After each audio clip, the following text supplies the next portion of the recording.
Hello and welcome to the Daily Comic and Collectible, episode 350. Now today, the collectible of the day is the Hasbro Toys Marvel Legends series Kingpin Build-A-Figure Symbiote Spider-Man action figure. The Venom symbiote gives Peter Parker a black suit with special enhanced powers. This 6-inch scale Spider-Man action figure is based off the comic book series and is highly articulated like a Spider-Man action figure should be. This is part of the Spider-Man Legends series and is part of the Kingpin Build-A-Figure wave. Spider-Man comes with 2 Kingpin head sculpts, and Spidey has a set of interchangeable hands, released by Hasbro Toys. Now, the comic of the day is Amazing Spider-Man, Volume 1, issue number 297, with a cover date of February 1988, with story by David Michelini, art by Alex Saviuk, and cover by Alex Saviuk. This story is titled, I'll Take Manhattan. Spider-Man has completed construction of his new web shooters and is taking them out for a test, and they work as expected. He's constructed them out of space-age plastics that will render him undetectable by metal detectors. They are more lightweight and have more webbing features. Most importantly, they're equipped with an LED light that indicates when he's running low on web fluid. Lastly, they're also equipped with a launcher that can fire his spider tracers with more accuracy than throwing them in the past. Heading home, Peter comes through his skylight just as his Aunt May and Mary Jane's Aunt Anna are coming for a visit. Peter quickly hops in the shower since he doesn't have time to go out of costume. After his ruse works, Peter has time to change out of his costume and join the 2 women in the living room. Meanwhile, in New Jersey, Doc Ock is attempting to rent a crop-dusting helicopter. However, the owner of the company refuses to let Octopus and his men pilot it alone due to insurance issues. Octavius responds by killing the owner's assistant, convincing him to bend the rules. The next morning, Peter is at the Daily Bugle because he's pressed for cash once again. He runs into reporter Joy Mercado, who compliments him on his photos of Doc Ock. When he asks her about work, she suggests he check with the Daily Bugle Society editor before running off to investigate a labor riot.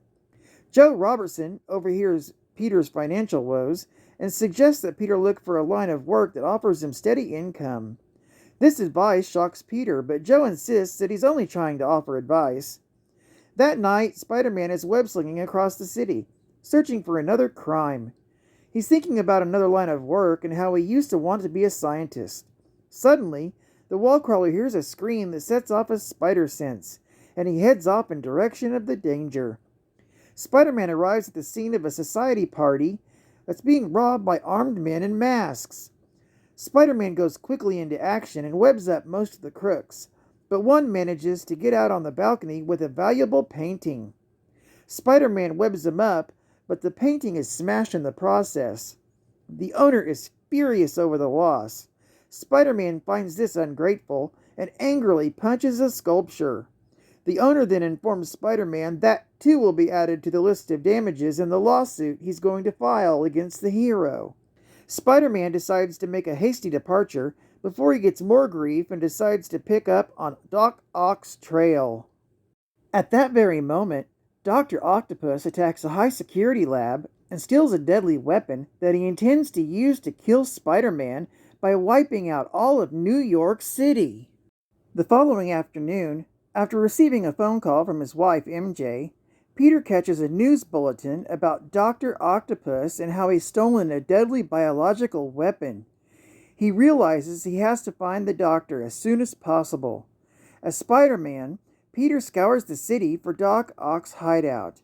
He eventually learns of the location and hopes to stop him before it's too late. Dr. Octopus has set up his operations within the World Trade Center. He has his men put on biohazard suits and orders them to get the helicopter ready to fly, intending to spray the city with a biological weapon to wipe out the city in order to destroy Spider-Man and his crippling fear of the masked hero. As he gives the command for the helicopter to fly, Spider-Man comes crashing in through the window. At the sight of his arch nemesis, Doc Ock enters a catatonic state again. When Spider-Man demands one of his goons call back the helicopter, they explain they can't because only Doc Ock has the code phrases to make the pilot abort his mission. Realizing that he may have doomed the entire city, Spider-Man suddenly notices that Doc Ock's arms are starting to act subconsciously on their own. As he dodges the flailing limbs, Spider-Man realizes there's only one way to snap Otto out of his catatonic trance. Recalling how Otto's mental breakdown started when Spider-Man convinced Octavius that he could never win against him, Spider-Man realizes the only way to snap Otto out of this is to let his foe defeat him. Spider-Man allows himself to be struck by Octavius. When his minions begin cheering Doc Ock on, he begins snapping out of his catatonic state. Spider-Man then lures his foe up the top of the World Trade Center, where he allows Otto to pummel him more and more. With Spider-Man on the ropes, Otto gloats over his final victory. That's when Spider-Man points out that if he allows the biological weapon to be sprayed over the city, he will kill everyone who witnessed his triumph. This makes sense to Otto, who swings back down into the building to give the abort code.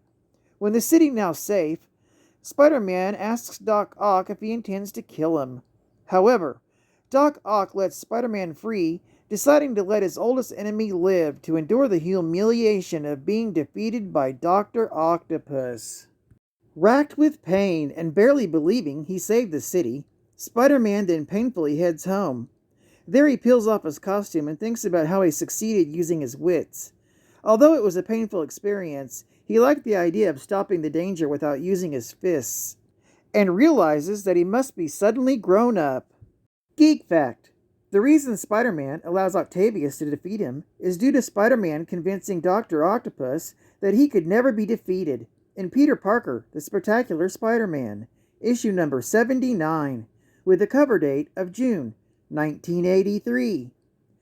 Bonus geek fact: even though Peter and MJ are married in this issue, their marriage gets erased by Mephisto in Amazing Spider-Man, issue number 545, with a cover date of January 2008. Side fact: this infamous issue is also the first appearance of the Harry Osborn clone.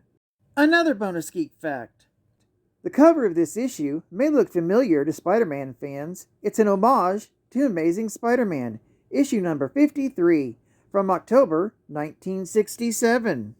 Bullpen Bulletin fact: this comic, released in '87, had a profile on Bob Budransky. Find out about his hobbies, such as stargazing and 60s pop music, and the last good movie he saw, which was RoboCop, and his greatest unfulfilled ambition, which is to write, pencil, ink, and color a comic book of a character he created. Pause here if you want to learn more. And final geek fact: during Secret Wars, Spider-Man's costume was torn in battle, and he was sent to an alien machine that would repair it. The machine was actually a prison that contained an alien symbiote, which copied Spider-Man's thoughts about the costume worn by Spider-Woman and created a duplicate of it with a spider logo derived from Knowles' emblem. The Black Suit's first appearance was in Amazing Spider-Man, issue number 252, released in January, but with the cover date of May 1984. Historical Spidey fact: the symbiote costume was actually designed by a Marvel fan from Illinois named Randy Schuler. Editor-in-Chief Jim Shooter purchased the idea for $220, and this is the letter that was sent to Randy that contained the check. Wow, Spidey history. Am I right? Well, I'd like to thank you for joining me for another Daily Comic and Collectible, and I hope to see you again tomorrow. This is Cat Fan Comics Man, and I'll catch you on the flip. Over and out.